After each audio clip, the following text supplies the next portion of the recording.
आज हम लोगों का कंपाउंड इंटरेस्ट का सेकेंड क्लास होने वाला है। फर्स्ट क्लास में हम लोग मीनिंग समझे थे, कंपाउंड इंटरेस्ट होता क्या है और उससे रिलेटेड कुछ सम्स किए थे। ठीक है, थोड़ा इजी लेवल वाला था। अब इजी लेवल वाला था ये मतलब नहीं है कि एग्जाम में वैसा नहीं आता। अगर आप ईयर क्वेश्चन खोल के देखोगे तो वो सब क्वेश्चंस भी आया है 2-2 मार्क्स 1-1 मार्क्स में।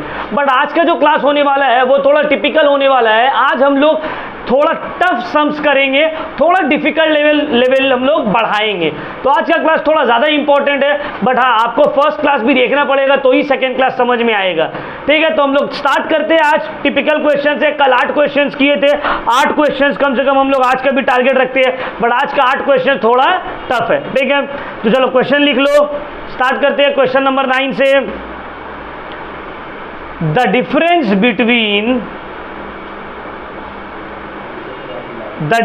between CI and SI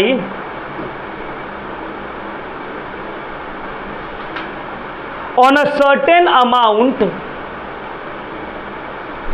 is ₹18 for 2 years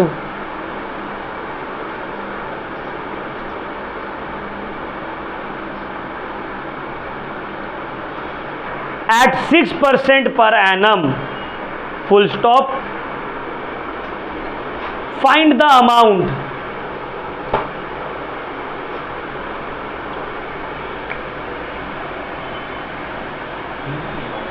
Find the amount. ये क्वेश्चन हम लोग बचपन में भी सुने, स्कूल टाइम में ये सबसे टफ क्वेश्चन रहता था, है ना। अब यहां भी देखो तुमको क्या बोला है, बोला एक अमाउंट है, एक सम है जिसके ऊपर अगर CI निकाला जाए 2 साल के लिए @6% पर एनम, और उसी अमाउंट के ऊपर SI निकाला जाए 2 साल के लिए @6% पर एनम, तो CI और SI के बीच का जो डिफरेंस है वो है 18 रुपया। ये बताइए वो सम कितना था, ये बताइए वो सम कितना था। अब जाहिर सी बात है SI बड़ा होगा या CI? SI बड़ा होगा या CI बड़ा होगा। ऑब्वियसली कंपाउंड इंटरेस्ट तो ज़्यादा होता है सिंपल इंटरेस्ट से, सेकेंड ईयर से ऑनवर्ड्स। फर्स्ट ईयर तक तो दोनों का सेम रहेगा, सेकेंड ईयर से ऑनवर्ड्स डिफरेंट होगा। तो यहाँ पे बोला है एक अमाउंट के ऊपर CI और SI का डिफरेंस है 18 रुपया 2 साल के लिए @6%। तो क्या अमाउंट है वो? अमाउंट मतलब क्या प्रिंसिपल है, क्या सम ऑफ मनी है, पता है हमको? नहीं पता, निकालने बोले, जब पता रहेगा तो निकालेंगे क्यों। तो चलो पहले जो जो दिया हुआ है उसको लिख लेते हैं। रेट 6% पर एनम, ठीक है ना, इधर 6% which is equal to 0.06 time 2 years, जिसको हम लोग N भी बोलते हैं। ठीक है ना, जो दिया हुआ लिख दिए। अब CI minus SI rupees, sir इतना तो दिया हुआ है, समझ में आ रहा है बात। अब करेंगे कैसे? सिंपल इंटरेस्ट निकालते हैं ना। SI is equal to PRT/100।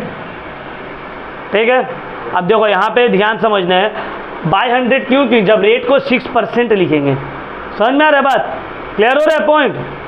तो देखो SI भी नहीं पता, P भी नहीं पता, रेट है 6, टाइम है 2 years बाई 100। इसको सॉल्व करो तो कितना हो जाएगा? 12p/100। इसको तुम और छोटा चाहो तो कर सकते हो। हाँ 0.12p भी हो सकता है। 0.12p, ये क्या निकल गया? ऐसे भी लिख सकते हैं सर, ऐसे भी लिख सकते हैं, दोनों सही है। 12p/100 लिखो या 0.12p लिखो, समझ में आया? SI निकल गया।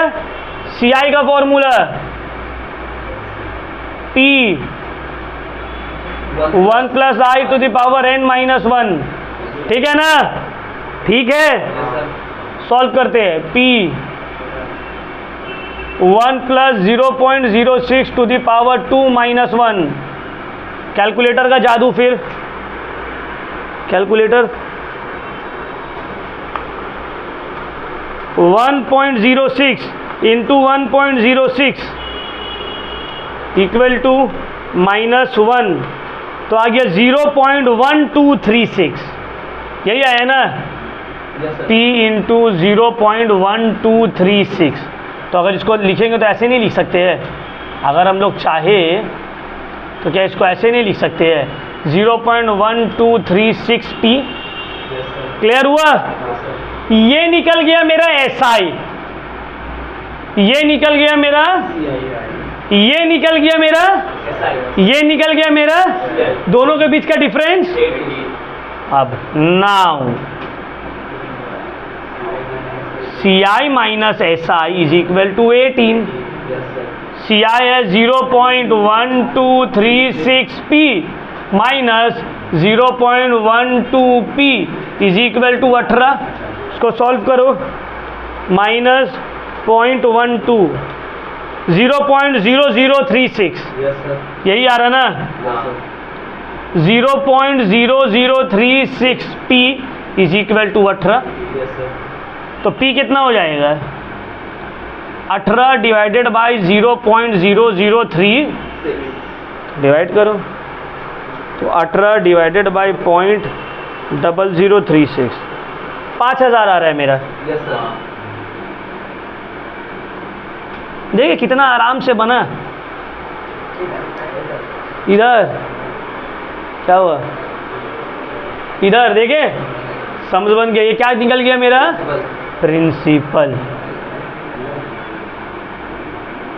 यही निकालने बोला है, बोला है फाइंड द सम। क्या निकालने बोला था, फाइंड द सम। हो गया, सम खत्म। Sum number 9, difference between CI and SI।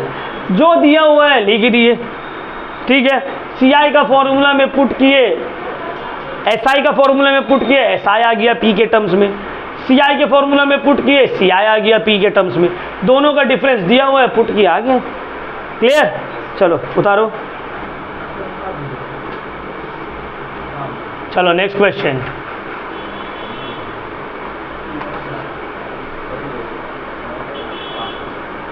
Question number 10। The CI on rupees 30,000, the CI on rupees 30,000 at the rate 10% per annum for certain period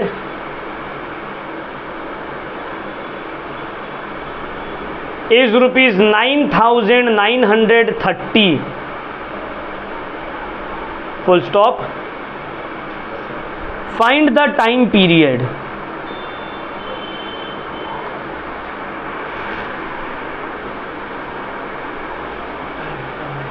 यहां पे देखो क्या निकालना है हमको, टाइम पीरियड निकालना है। अब सम्स थोड़ा सा झमेला बढ़ेगा सम्स में, ठीक है ना। अब थोड़ा सा सम्स टिपिकल और होगा। तो देखो तुमको बोला है सिंपल कंपाउंड इंटरेस्ट 30,000 है at the rate 10% per annum for a certain some, the CI on 30,000, मतलब सम है 30,000, प्रिंसिपल है 30,000, रेट ऑफ इंटरेस्ट है 10,000, कंपाउंड इंटरेस्ट है 9,930 रुपया। तो टाइम पीरियड कितना लगा होगा, 30,000 के ऊपर अगर 10% per annum compound interest charge किया हो तो कितना टाइम लगेगा कंपाउंड इंटरेस्ट 9930 जनरेट करने में। समझ में आ रहा है बात? तो देखो यहाँ पे क्या क्या दिया हुआ है, क्वेश्चन नंबर 10 ना, क्या क्या दिया हुआ है बता दो। कितना दिया हुआ है, 30,000 और CI 99, रेट, ठीक है, N पता नहीं, N ही तो निकालना है। अब देखो इसको करने का दो तरीका है, एक अपना स्कूल वाला तरीका जैसे स्कूल में मैम सिखाई थी, और दूसरा वो वाला तरीका जो कॉलेज में सर सिखा रहे हैं। समझ में आ रहा है? कैलकुलेटर जैसे अभी हम बताएंगे, एक है जैसे मैम बताई स्कूल में वैसे कर लो, और दूसरा है कैलकुलेटर है तो हाथ में क्या है उतना मेहनत करेंगे। अभी बताएंगे देखो कैलकुलेटर से कितना इजीली सॉल्व होगा, कोई पावर रूट का चक्कर में पड़ना नहीं पड़ेगा, ठीक है, कोई स्क्वायर रूटों का झमेला नहीं पड़ेगा। तो देखो CI का formula P I to the power n minus 1। Solve करो, CI पुट करो 9930, प्रिंसिपल है 30,000, 1 plus 0.1 to the power n minus 1। तो सॉल्व करो 9930 divided by 30,000 is equal to 1.1 to the power n minus 1, है ना, प्लस हो गया। देख लो यहाँ पे, बाद में उतारना, ठीक है।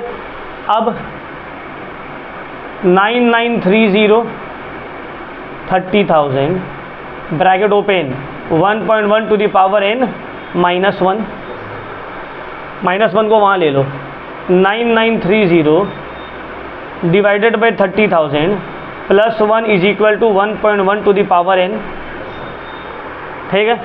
इसको सॉल्व करो, तो अगर इसका एलसीएम लेके सॉल्व करोगे तो 30,000 9930 plus 30,000 is equal to 1.1 to the power n।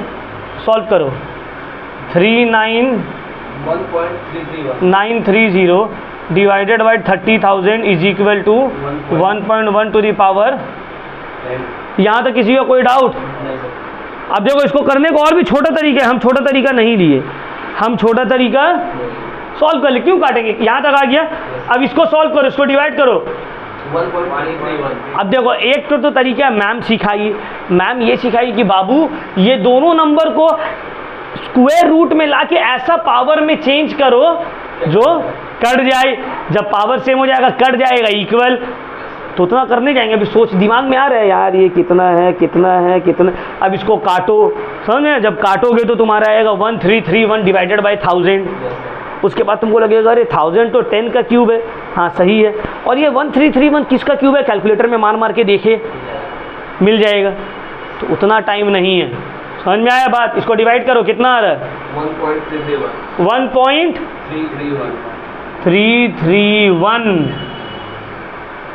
1.331 आ रहा है। और इसके ऊपर कुछ ये इतना आ रहा है, ये बराबर है 1.1 टू द पावर n। मतलब ये 1.1 किसका पावर रहेगा जो यहाँ पे 1.331 आ जाएगा। कैलकुलेटर, अब यहाँ पे एक ट्रिक, इतना तो है ना कि भाई ये 1.1 जो है इसका कुछ पावर है जो चेंज हो जाएगा 1.331 में। कितना है नहीं पता, चेक कर लेंगे। 1.1 इंटू 1.1, ठीक है, इक्वल एक बार, इक्वल दो बार, 1.331। दो बार इक्वल टू टिपने से ये आ गया 1.33। तो इसका क्या मतलब है, n इज इक्वल टू 2 हो जाएगा, 3 हो जाएगा एग्जैक्टली, है ना। वहां पे उल्टा था, 3 था तो 2 बार करते थे, यहाँ 2 बार किए तो पावर हो गया 3। तो यहाँ पे हम लिख दिए therefore 1.1 to the power 3 is equal to 1.331। So n is equal to 3 years, n is equal to 3, या टाइम क्या हो जाएगा 3 years। क्लियर हुआ? फिर से हम समझा रहे तुम लोगों को एक बार वापस से। यहाँ पे हम क्या किए हैं, इतना तो हम लोग सबको पता है भाई, इसको जब डिवाइड किए तो आया 1.331, पता is equal to 1.1 to the power n है। तो 1.1 को मल्टीप्लाई करेंगे तब तक जब तक 1.331 आ नहीं जाए। तो क्या करेंगे, 1.1 इंटू 1.1 कैलकुलेटर में किए, उसके बाद इक्वल टू टिपते रहेंगे, इक्वल टू 2 बार में ही आ जा रहा है 1.331। 2 बार इक्वल टू कर रहे हैं, इसका मतलब है पावर कितना है 3 बार। अगर 4 बार इक्वल टू करने के बाद आता है इसका मतलब है पावर है 5। अगर 10 बार इक्वल टू करने के बाद आता है तो पावर है 11। समझ में आया? वहां पे जैसे करते थे ना, एक कम, यहाँ पे जितना आएगा उससे एक ज़्यादा। क्लियर हुआ पॉइंट? बहुत इंपॉर्टेंट है, इसको समझना पड़ेगा, ठीक है ना। चलो इसको उतार लो।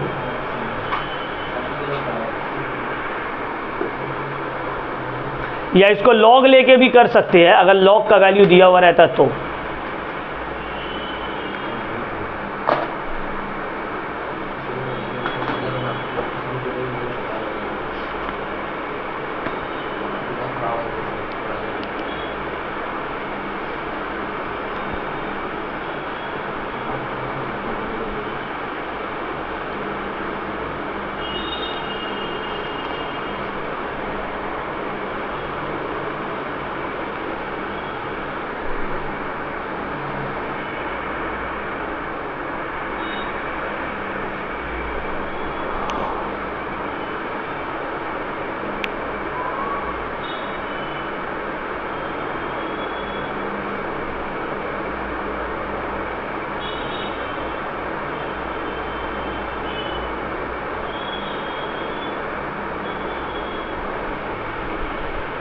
अगर किसी के लिए मान लो कुछ प्रॉब्लम होगा कि भाई हमको ये नहीं समझ में आ रहा है, हम बचपन में जैसे किए थे वैसे ही हमको समझ में आ रहा है, तो तुम डायरेक्टली देखो ये स्टेप आए, ये स्टेप आने के बाद इसको काटोगे तो काट के कितना बच जाएगा 1331 divided by 1000 is equal to 1.1 to the power n।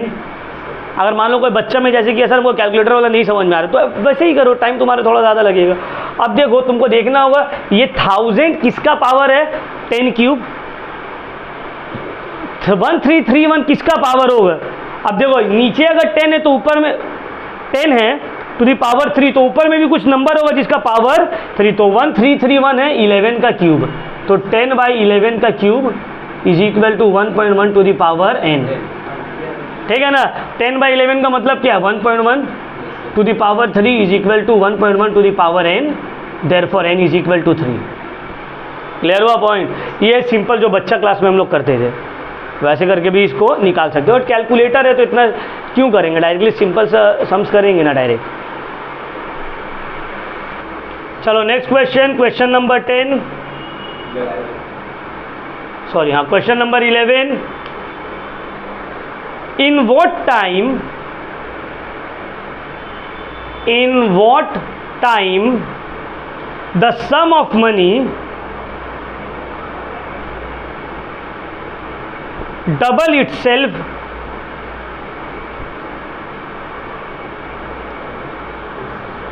at the rate 5% per annum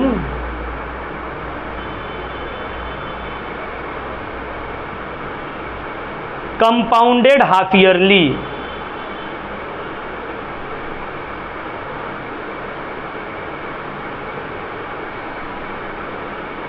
full stop, bracket में लिखो given log 2 is equal to 0.3010 comma log 1.025 is equal to 0.0107।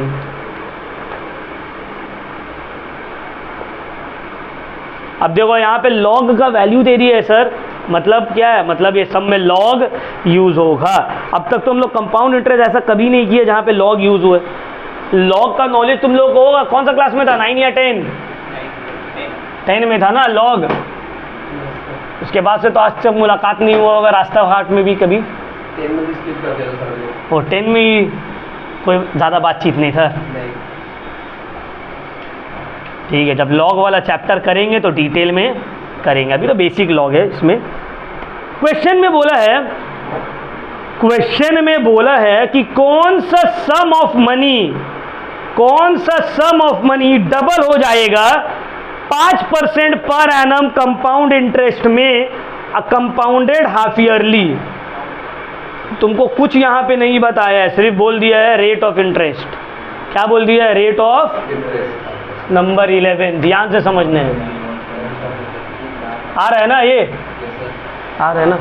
अब देखो बोला है अगर हम मान लेते principal, let the principal be P, principal को क्या मान लिए, तो अमाउंट कितना होना चाहिए? 2p। हाँ 2p, डबल होना चाहिए ना। अमाउंट कितना होना चाहिए? 2p, है ना। अब इंटरेस्ट कितना है? 5% per annum, but compounded half yearly है, तो 5 divided by 200, 0.025। Compounded half yearly है ना। यहाँ तक कोई दिक्कत, कोई प्रॉब्लम? फॉर्मूला पुट करते हैं अब। a is equal to P1 plus I to the power n। अच्छा देखो यहाँ पे हम CI भी निकाल सकते थे, CI कर दिया a माइनस पी तो P निकल जाएगा।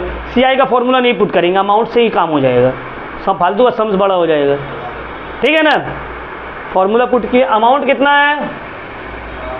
2p, principal 1 plus 0.025 to the power, ठीक है ना।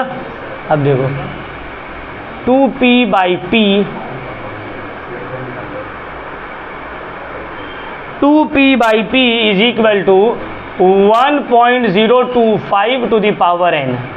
p कट गया, p 2 is equal to 1.025 to the power n। अब गाड़ी यहीं पे रुक जा रहा है, गाड़ी यहीं पे। अब क्या करे सर, क्या करे, गड़बड़ हो गया। तो अब एक तरीका वही है जो कैलकुलेटर से सिखाए, कैलकुलेटर लाओ।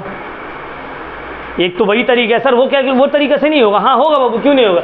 ये 1.025 कितना पावर है जो 2 होगा, तो एक है 1.025 इंटू 1.025 इक्वल टू, टिपते रहो लेकिन याद रखना कितने बार टिपे। 1 2 3 4 5 6 7 8 9 10 11 12 13 14 आ रहा है। कितना टाइम में आया नहीं, तो देखो लंबा हो जाएगा यहाँ पे, समझ में आ रहा बात, लंबा हो जाएगा और एक्यूरेसी भी नहीं रहेगा, है ना, एकदम एग्जैक्ट। तो इसको कैसे करेंगे, लॉग दे दिया है ना, अगर वो नहीं देता, समझ लो मेरा बात, लॉग का वैल्यू नहीं देता तो कर देते जैसे सिखाए थे, बट यहाँ लॉग दिया है तो क्या करेंगे, देखो टेकिंग लॉग ऑन, छोड़ो उसको, टेकिंग लॉग ऑन, क्या किया है, टेकिंग, इधर समझो, टेकिंग लॉग ऑन, तो यहाँ पे लिखेंगे log 2 is equal to log 1.025 to the power n। Clear, clear, समझ में आया बात। अब देखो लॉग का ये कैरेक्टरिस्टिक्स है, जब लॉग चैप्टर करवाएंगे तो और डिटेल में समझ में आएगा। जो चीज़ पावर में रहेगा वो लॉग से आगे आ जाता है, याद होगा तुम लोगों को। तो लॉग 2 का वैल्यू दिया हुआ है, यस सर, 0.3, कितना दिया हुआ है, 0.3010 इज इक्वल टू n को आगे ले लिए, n into log 1.025। Log 1.025 का भी वैल्यू दिया हुआ है ना, कितना दिया हुआ है बताओ तो, 0.0107 n नहीं निकल जाएगा। अब ये कितना सिंपल था, 0.3010 divided by 0.0107 is equal to n। तो देखो ये आ गया n इज इक्वल टू 0.3010, तो आ गया 0.0107, तो आ जाएगा n इज इक्वल टू 28.13 1308 ना, तो वही 13 ईयर्स 13। तो देखो n आ गया 28.13, तो ये n आया है। अब बहुत कोई के क्या लगेगा कि यही हो गया मेरा आंसर, मतलब कितना हो गया 28.13 ईयर्स, नहीं, ये n है, n मतलब number of compounding periods. Half yearly में, साल में 2 बार कंपाउंड होता है, मतलब टोटल 28 बार कंपाउंड हुआ है, टोटल 28 बार कंपाउंड हुआ है। तो कितना साल हुआ होगा, एक साल में 2 बार कंपाउंड हो रहा है, तो टाइम हो जाएगा n/2, मतलब 28.13 डिवाइडेड बाई 2, तो 14.06 ईयर्स, 14. ये है मेरा आंसर। क्लियर हुआ पॉइंट। ये जो n आया है, ये n नंबर ऑफ ईयर्स नहीं है, ऑप्शन में दिया हुआ रहेगा। n मतलब टाइम इज इक्वल टू 28.13 या 28 ईयर्स, सब बोलेगा यही होगी आंसर। नहीं, ये कब रहता है, अगर कंपाउंडेड ईयरली रहता है, एनुअली रहता है। कंपाउंडेड एनुअली में n is equal to number of years, but compounded half yearly में n क्या होता है, 2 into नंबर ऑफ ईयर्स, है ना। नंबर ऑफ ईयर्स को 2 से मल्टीप्लाई करते थे तब n आता था, तो टाइम कैसे आएगा, n को 2 से डिवाइड कर देंगे। समझ में आया बात, क्लियर हुआ पॉइंट मेरा। चलो ये वाला सम्स को भी उतार लो, अच्छा क्वेश्चन है ये। चलो अब नेक्स्ट लिखो question number 12। What is effective rate of interest, what is effective rate of interest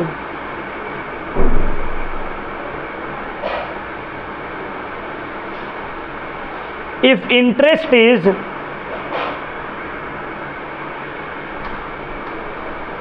%6 per annum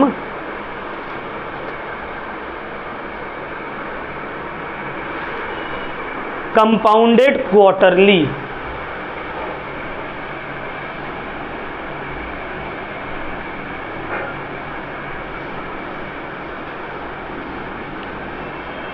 तो वो इफेक्टिव रेट ऑफ इंटरेस्ट का एक भी सम अभी नहीं करवाया, ये पहला क्वेश्चन है ना। फॉर्मूला तो लिखवा दिए थे, फॉर्मूला अगर किसी को याद है तो बताओ। E is equal to 1 + i to the power n minus 1।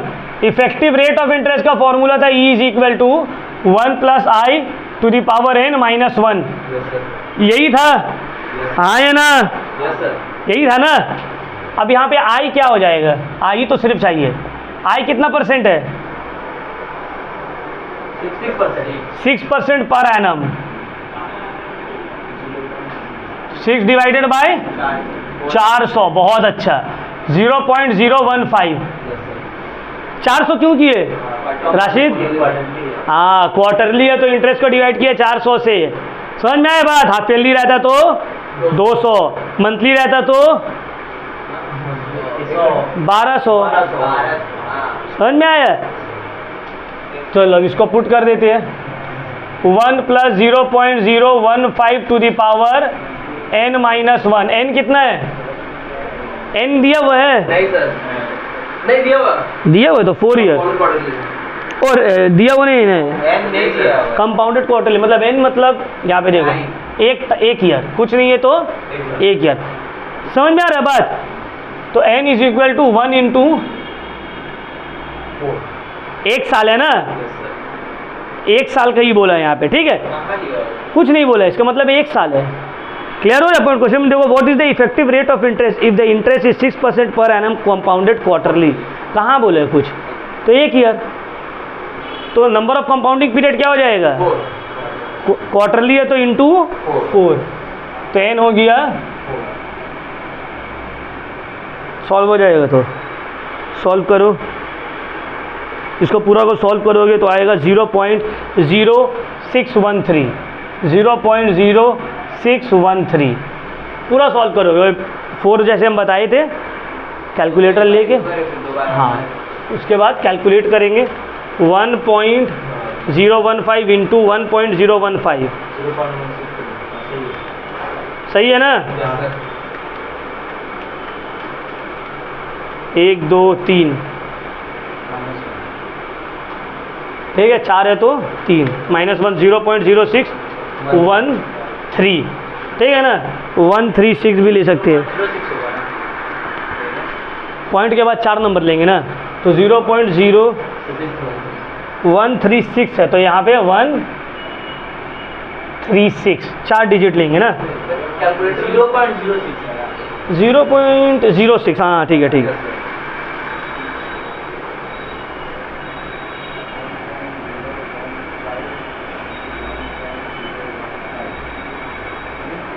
(0.0613) clear हुआ पॉइंट? अच्छा इधर देखो, ये रेट परसेंट में तो नहीं है, इसको परसेंट में कन्वर्ट करना होगा तो क्या करेंगे? क्या करेंगे? इंटू 100, तो इंटू 100 करेंगे, आएगा 6.13%। परसेंट हटाने के लिए डिवाइड करते हैं 100 से, लाने के लिए इंटू 100। समझ में आ रहा है बात? तो इंटू 100% कर दिया तो 6.13% आ गया, तो इफेक्टिव रेट ऑफ इंटरेस्ट निकल गया। क्या हो जाए, कोई प्रॉब्लम? 100% इसलिए आए हैं ना, आंसर तो यहाँ हो गया 0.0613, लेकिन ये इंटरेस्ट ऐसा निकला है, हमको इसको परसेंट में चाहिए। समझ में आ रहा बात? हमको इसको कर दिए, हाँ।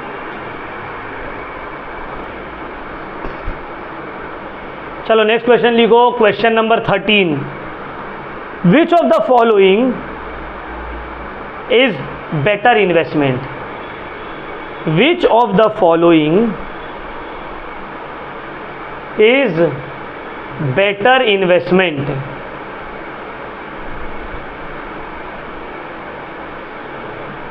ऑप्शन ए लिखो, ए देके लिखो, ए 3% पर एनम कंपाउंड इंटरेस्ट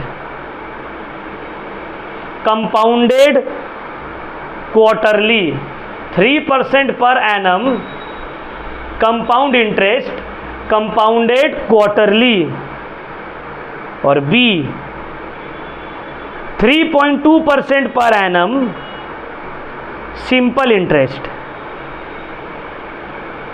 देखिए कितना दिमागी वाला क्वेश्चन है। अब इसको ऐसे समझो, मेरे पास कुछ पैसा है, अब तुम लोग को खबर लग गया सर के पास कुछ भारी पैसा है।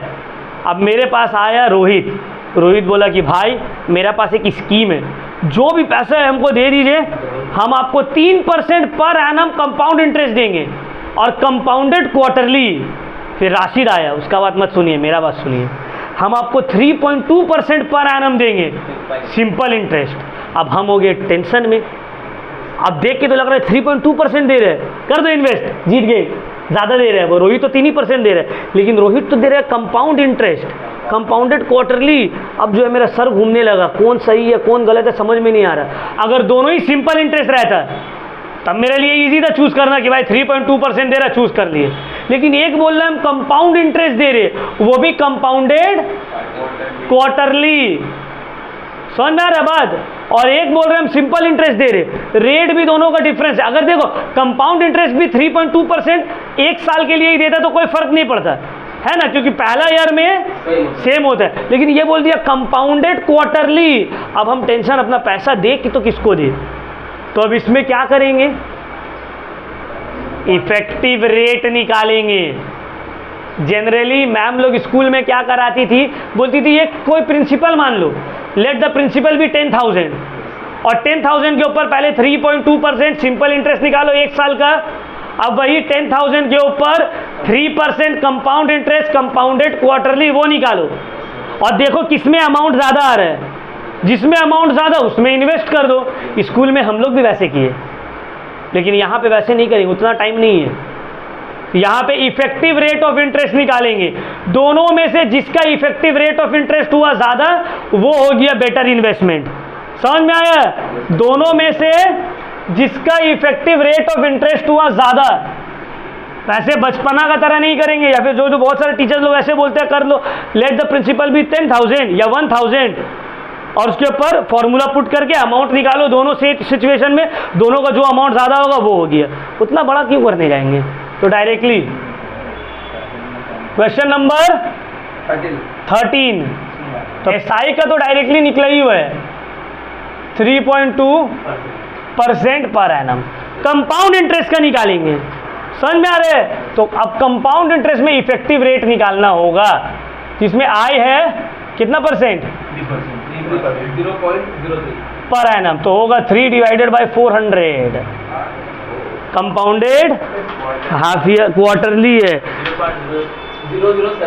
0.0075, आई निकल गया एन, कितना हो जाएगा 1 × 4, एन हो जाएगा, क्वार्टरली है ना, तो एक साल में 4 बार। अब इफेक्टिव रेट ऑफ इंटरेस्ट का फॉर्मूला पुट करो, 1 + i⁻n - 1 + 0.0075 4 - 1, इसको सॉल्व करो, आएगा 0.0303। इसको पूरा को सॉल्व करोगे इतना आएगा, चेक कर लो, इसको इंटू 100 कर देंगे, 0.0303 इंटू 100%, तो आ रहा है 3.03%। कितना आ रहा है, इसको सॉल्व करेंगे ना, 1 + 0.0075 मतलब 1.0075 4, तो इंटू करके 3 बार इक्वल टू टिपेंगे -1, तो यही आएगा, तो 0.0303 ये आ रहा है ना, 0.0303। इसको इंटू 100 करेंगे तब ना रेट में कन्वर्ट होगा, परसेंट में। अब देखो ये कितना है 3.2%, ये कितना है, तो दोनों में से कौन सा बेटर है, ऑप्शन बी, तो लिख देंगे option B, that is SI 3.2% per annum is better investment. Better, clear हुआ? Yes sir. किसी का कोई डाउट? कोई डाउट समझ में आया? तो कैसे करके इस टाइप का क्वेश्चन सॉल्व करेंगे? इसका ऑफर ज़्यादा अच्छा बता दी सर एक बार। सेकेंड वाला मेरा 3.2, ठीक है ना? क्वेश्चन नंबर 14, क्वेश्चन उतार लो। Question number 14, if the population of a town increases every year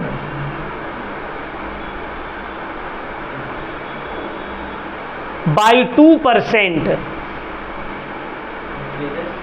every year by 2%,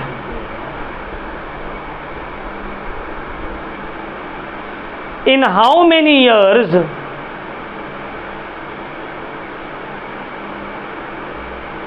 total increase of population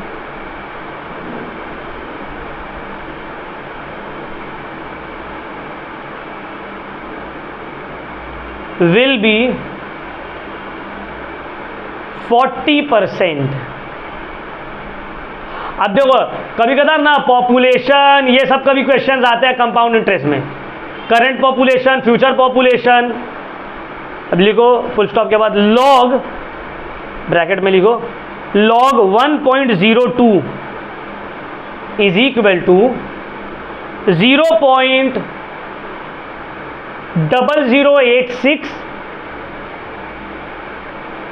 comma log 1.40 is equal to 0.1461।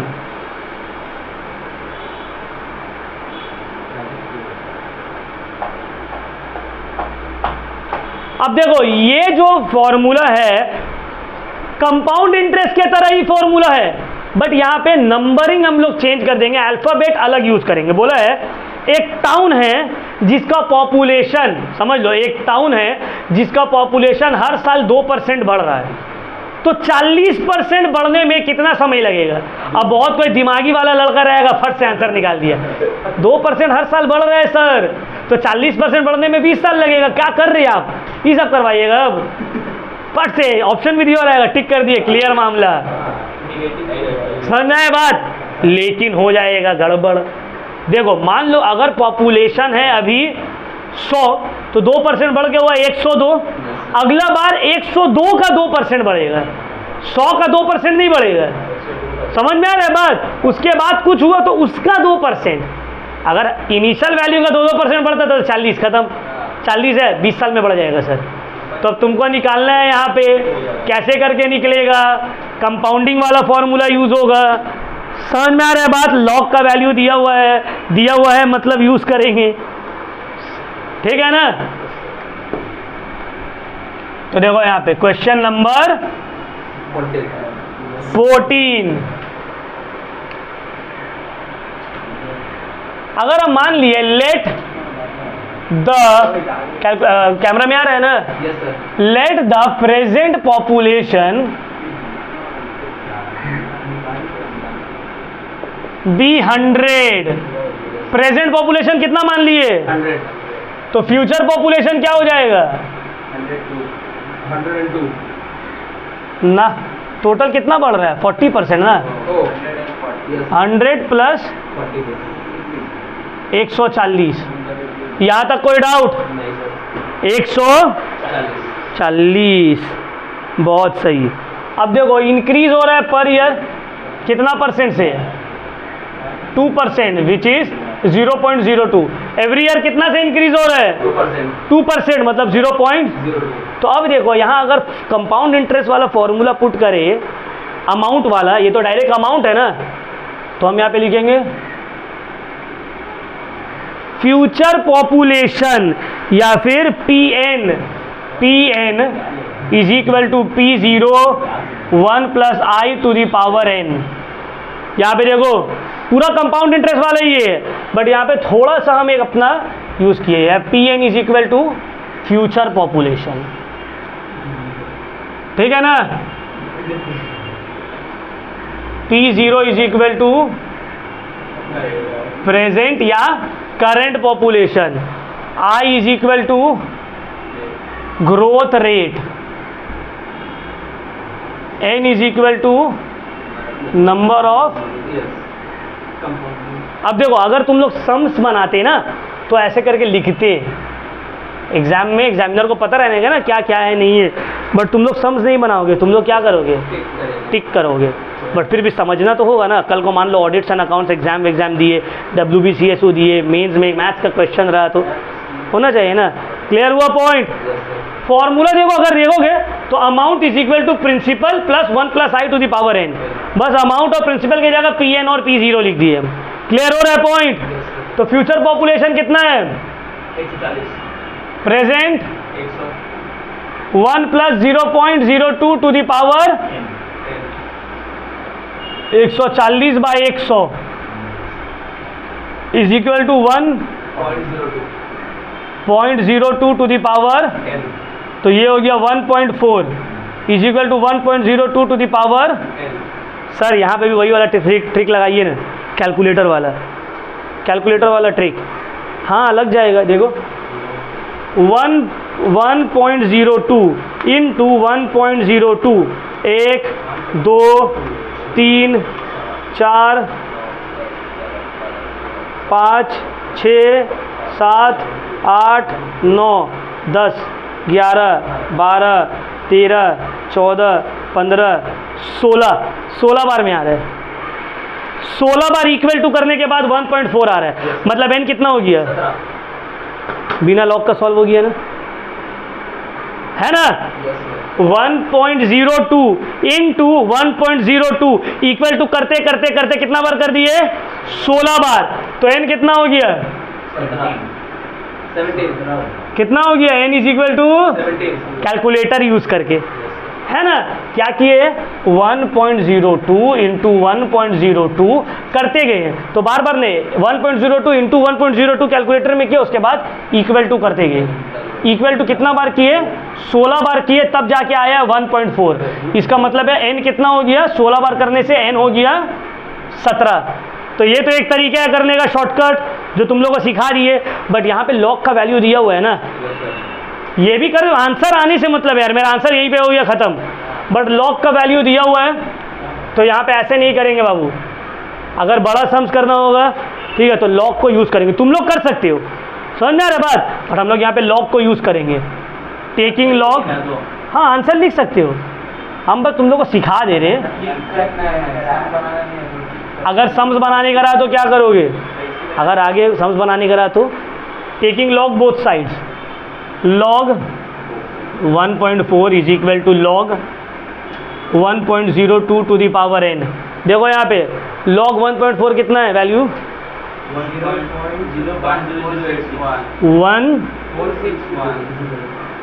0.1461 is equal to n log 1.02। तो log 1.02 का भी value दिया हुआ है, कितना दिया हुआ है, 0.0086, n का वैल्यू निकाल दो, 0.1461 divided by 0.0086 is equal to n, तो n आ गया 17 ईयर्स। n कितना आ गया, अरे ये मेथड से निकालो या वो मेथड से निकालो, सम्स सेम ही है। लॉग हम लोग पढ़ेंगे ना तो लॉग समझ में आएगा। लॉग 1.4 दोनों जगह लिख लिया, log 1.02 to the power n, तो ये जो n रहता है ना ये लॉग का सामने आ जाता है, तो log 1.4 का जगह 1.4 का वैल्यू, n को जगह n को वैसे ही छोड़ दिए, log 1.02 की जगह 1.02 का वैल्यू। अब इसको नीचे ले लिया, n आ गया 17 ईयर्स। दोनों में से जो आपको सही लगे उस तरह से कर सकते हैं, ये लॉन्ग मतलब कॉन्सेप्चुअल और वो अपना टिक वाला मेथड।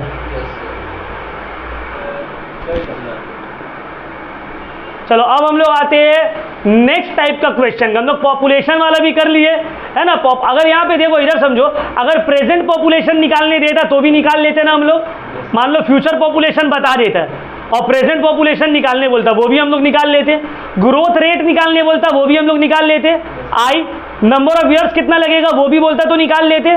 समझ रहे हैं, एक टाइप का क्वेश्चन से कितना कुछ निकल जाएगा। तो ये नहीं कि सर एक ही करवाए तो बस एक ही, नहीं, इससे मिलता जुलता सब क्वेश्चन प्रैक्टिस करना है।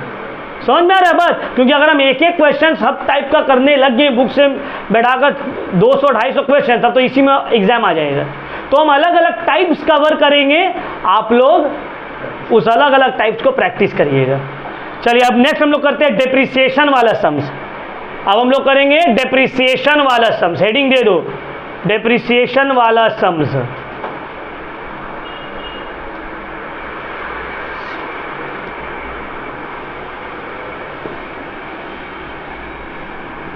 ठीक है, बहुत सारा टाइम ना डेप्रिसिएशन वाला सम्स भी आता है,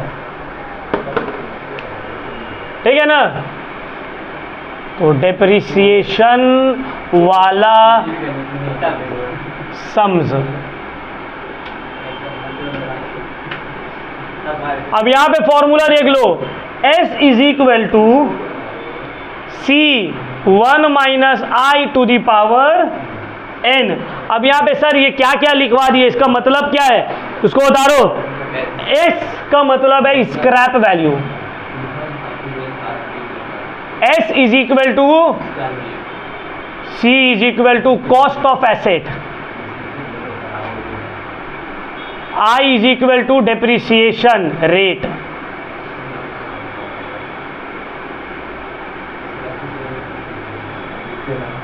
N is equal to number of years, N is equal to time period या number of years. Clear point? Depreciation वाला सम्स करेंगे अब। S इज इक्वल टू मतलब scrap value is equal to cost bracket open 1 minus I मतलब depreciation rate to the power N। Clear point? अब क्या क्या निकालने देगा इससे, या तो स्क्रैप वैल्यू देगा, या तो कॉस्ट देगा, या तो डेप्रिसिएशन रेट देगा, या तो टाइम पीरियड देगा। यही सब ना निकालने दे सकता है। एक फॉर्मूला से कितना कुछ निकल सकता है देख लो, सेम कंपाउंड इंटरेस्ट वाला और पॉपुलेशन वाला भी। तो क्वेश्चन लिख लो, एक लिखो, अ machine is depreciated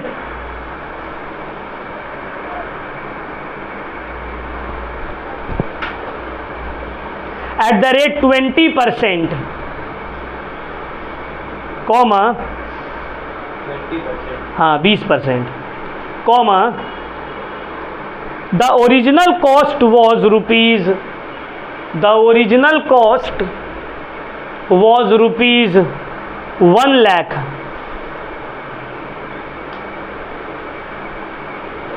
and scrap value is rupees 30,000 and scrap value is rupees 30,000. Find the useful life of asset.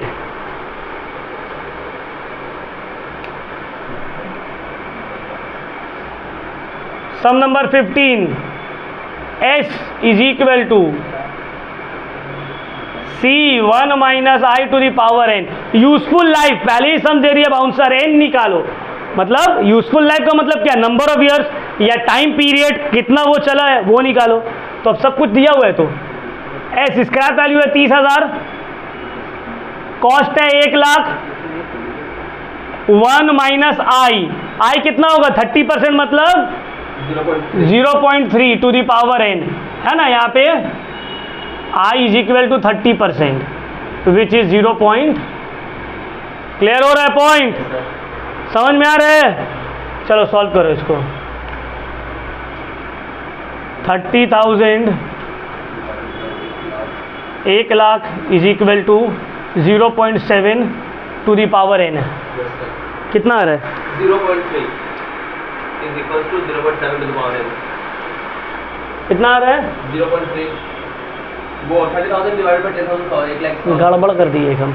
20% लिखवाए या 30% लिखवाए? 20% है ना। हाँ वही तुम बोल रहे, तुम लोग सभी 30 में रेडी हो गए। 20% आई 0.2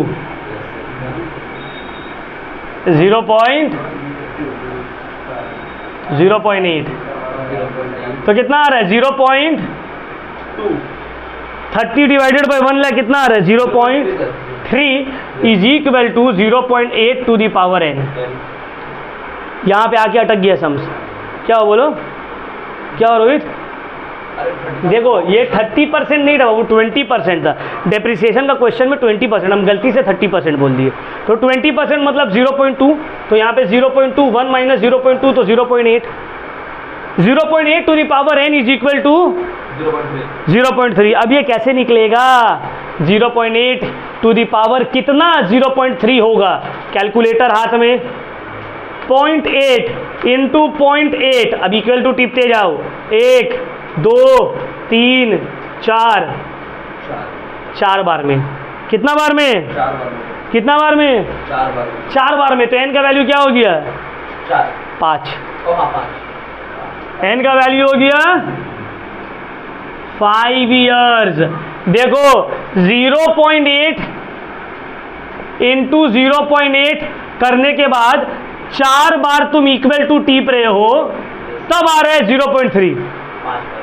तो जब 4 बार टीपने के बाद आ रहा है, इसका मतलब n का वैल्यू कितना है? 5। समझ में आया? मतलब 0.8 to the power 5 is equal to 0.3। जो कल सिखाए थे कैलकुलेटर में, बस वही आज यूज हो रहे। ठीक है ना? समझ में आया? या फिर देखो अब यहाँ करने के बाद तुमको लॉग लेना पड़ेगा। अगर लॉग का वैल्यू दिया हुआ रहता तो ठीक था, लॉग का वैल्यू तो दिया हुआ नहीं है। लॉग टेबल से फिर तुमको खोजना पड़ेगा लॉग 0.3 का वैल्यू क्या है, लॉग 0.8 का वैल्यू क्या है, तो दिया हुआ नहीं है ना। तो यहाँ पे एक ही ऑप्शन है मेरे पास, 0.8 कितना पावर रहेगा जो 0.3 हो जाएगा। तो करके देख लेंगे, 0.8 इंटू 0.8, उसके बाद इक्वल इक्वल इक्वल टिपेंगे कैलकुलेटर में, प्रेस करेंगे इक्वल, तो 4 बार प्रेस करने के बाद 0.3 आता है। 4 बार प्रेस करने का मतलब है n है 5। क्लियर हो रहा है पॉइंट? समझ में आया ना बात? चलो नेक्स्ट क्वेश्चन लिखो, last question, question number 16। The machine depreciates every year. The machine depreciate every year by 10%.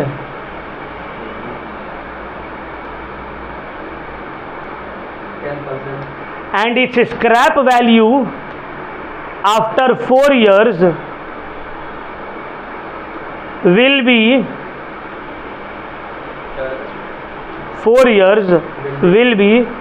1,31,200.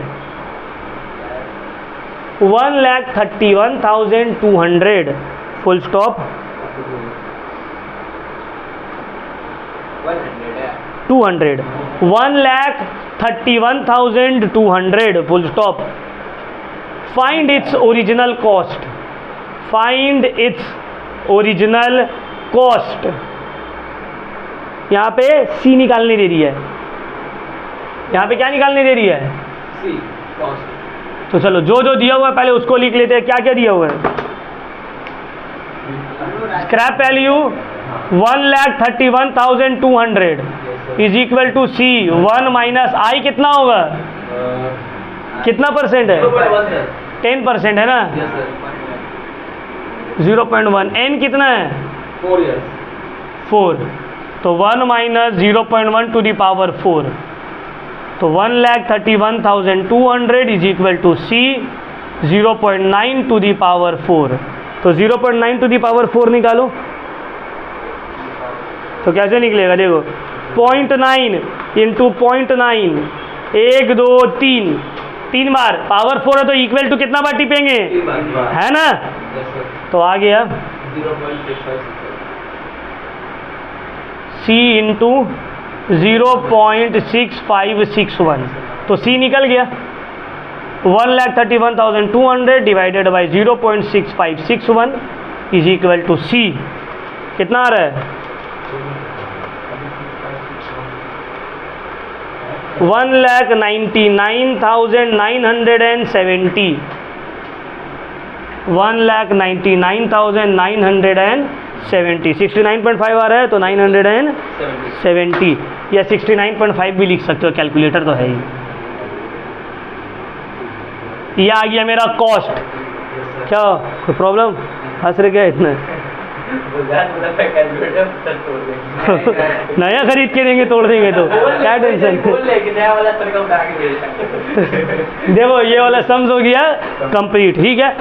Compound interest का जितना भी अलग अलग टाइप का क्वेश्चन था हम तुम लोग को करवा दिए हैं। कल या नेक्स्ट क्लास जो है इसमें हम ईयर क्वेश्चन डिस्कस करेंगे।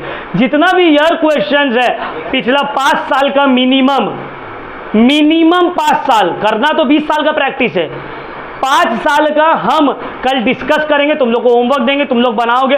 बहुत सारे एकदम लल्लू पंचू सम्स है, तो वो तुम लोग घर से ही बना के आ जाओगे। कुछ थोड़ा लेवल वाला सम्स रहेगा जिसको हम बता देंगे, ठीक है ना। तो कल ईयर क्वेश्चन सॉल्व कर लेंगे। ये चैप्टर ऑफिशियली हम लोग का हो गया है कंप्लीट। किसी का कोई डाउट है तो हमसे पूछ सकते हो, ठीक है। तो ये हम लोग का फर्स्ट चैप्टर कंपाउंड इंटरेस्ट हो गया कंप्लीट।